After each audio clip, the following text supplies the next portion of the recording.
On a signé dans de bonnes conditions avec des compromis, hein, il y a toujours des compromis, et on est reparti pour 6 années. Hein. La première c'était 5 ans, donc on a une année supplémentaire. Concernant le contenu, j'ai envie de dire que 70 à 80% ne change pas. Cependant, donc, alors, ne change pas, ça veut dire que, notamment dans le champ de la diffusion, hein, des levées de rideaux, ça ne sera pas la priorité dans le renouvellement de l'ESP.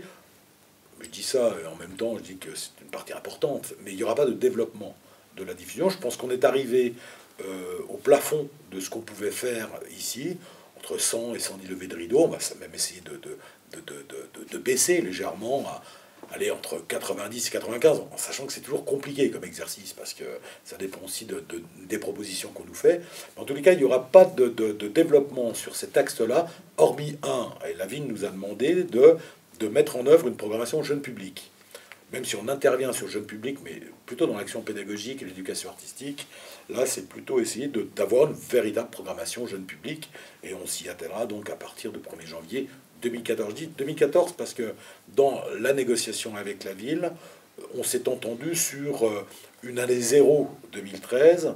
Pour la bonne et simple raison, c'est qu'on n'a quasiment pas eu d'augmentation sur 2013 et qu'on s'empare de cette année-là pour réfléchir avec d'autres à ce qu'on va pouvoir développer dans l'avenir, mais on va y revenir parce que il y a la diffusion, j'en ai parlé, pas de développement hormis le jeune public. Par contre, il y a deux axes qui vont être particulièrement développés